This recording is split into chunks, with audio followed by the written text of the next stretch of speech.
নমস্কার, সোমার স্পেশাল কিচেনে আপনাদের স্বাগত জানাই। আজকে আমি একটা নতুন রেসিপি নিয়ে ফিরে আসলাম। আজকে নারকেলের দুধ দিয়ে পোলাও করব। দেখুন আপনারা, প্রথমে লেবুর রস 3 চামচ লেবুর রস দিলাম। 500 চালে 3 চামচ লেবুর রস দিলাম। এই 500 চালে এই 3 চামচ আদা বাটা দিলাম। নুন দিচ্ছি, নুনটা আপনারা বুঝে পরিমাণ মতন দেবে। ও চিনি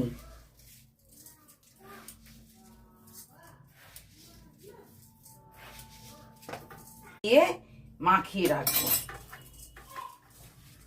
এটা দিয়েই মাখিয়ে রাখলাম। 8 ঘন্টা পর ম্যারিনেট করে ফিরে এলাম। 8 ঘন্টা পর এবার আমি শুরু করছি। তেলটা আমার গরম হয়ে গেছে, এবার দিচ্ছি ঘি। 3 চামচ ঘি দিলাম।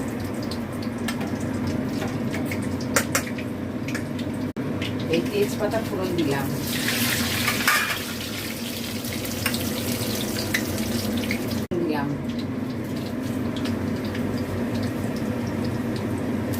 এবার হালকা করে একটু নেড়ে নিয়ে এবার চালগুলো ওতে দিয়ে একটু ভেজে নেবো। হালকা করে নিয়ে এবার চালগুলো দিয়েও ভেজে নেবো।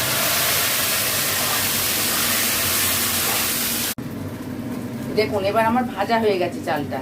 এবার আমি হাঁড়ি বসিয়ে এর মধ্যে এবার দুধ দেবো, নারকেলের দুধ দেবো। হ্যাঁ, আমি এতে 3 কাপ চাল ছিল আর আমি 6 কাপ দুধ দেবো। দেখুন এবার দুধটা আমার ফুটে গেছে, এবার আমি চালটা দিয়ে দিচ্ছি। ভেজে রাখা চালটা দিয়ে দিলাম।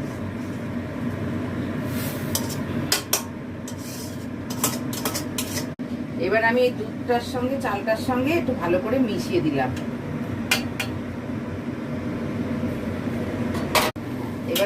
এবার এটা আমি ফুটে গেছে, এটা এই যে দুধটা মরে এসছে। এবার আমি ঢাকা দিয়ে দমেতে করব, দমেতে হবে।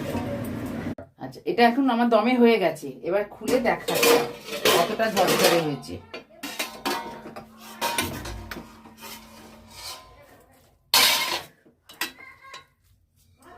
এই রাইসটা আপনারা করে দেখবেন, খুব কম মশলায়, খুব কম সময়ে, খুব ইউনিক রেসিপি।